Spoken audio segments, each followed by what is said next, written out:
Bite-sized Bible study. Daily delight. You make known to me the path of life. You will fill me with joy in your presence, with eternal pleasures at your right hand. Come here, you move me over a little bit. Father, I want to take daily delights in you. I don't want to have to wait until eternity. I want to know your joy and peace that comes when I am given over to you.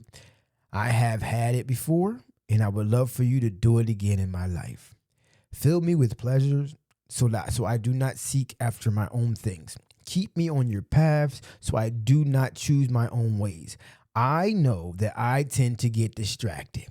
I know that I tend to get distracted with things that are entertaining, that are pleasing to my flesh, all that. Help me to be captivated by you. Jesus, you are enchanting.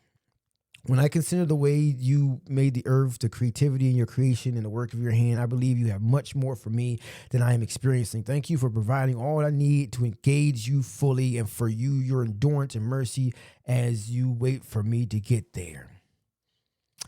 He said, wait for me to get there. He didn't say, I thank you as I wait for you to make it happen. He said, as you wait for me, because Jesus is not in time. God is not in time. He's like, I said it's yours.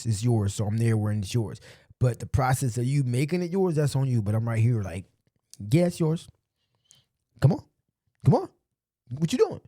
Oh, what was that? And you get distracted over there. Oh, you get distracted over there. Or maybe it's not distraction. Maybe it's hurt. Maybe it's pain. Maybe it's a broken heartness. Maybe it's depression. Maybe it's mental health. Maybe it's financial situations. There's a lot of things that could throw us off. And it'll discourage us or distract us. But we have to find the light in God's will in the midst of all those storms and all those situations. And it ain't easy. I'm going to tell you straight up, it ain't easy. Your boy went through I went through my own level of depression. I lived in an RV for a whole year while traveling all across the country, making big moves in corporate America. I was in this little RV every time I came back home, because in that season, God was like, I need you to focus on me more. Because I just got over a divorce. I'm gonna tell my business, but I did. I got over a divorce, and it was a little hard for me emotionally. Again, I had a job. My job for 20 years. I had funds. I got a new car, but that stuff wasn't pleasing to my spirit, my soul, and I knew that God had more for me, and He was just waiting. And now I'm walking into that promised land where I don't have to really worry about too much. And it's all because during those hard seasons, I continued to seek His face. It helped me get through it, because during those moments where I seen everybody else prospering financially, I knew I had faith, and I believed that what God said was for me, and I'm going to keep going until what's for me is here in the now.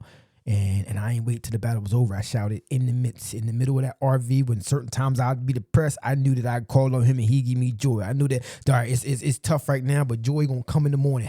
I knew that when circumstances seemed too hard, I knew that God would He would lighten my burden, and He would remove my yoke. I knew that God would make a way. So no matter what situation that was happening, how bad it looked, I kept my eyes on God. Seek first the kingdom and His righteousness, and all things shall be added. And God is good. That's all I'm saying. And sometimes your added ain't just this. And you need to stop comparing yourself to everybody else. Just have faith in God. Be unmoved. And find delight daily in Him, His will, His word, His ways, and the thing that He called you to do. Kev James.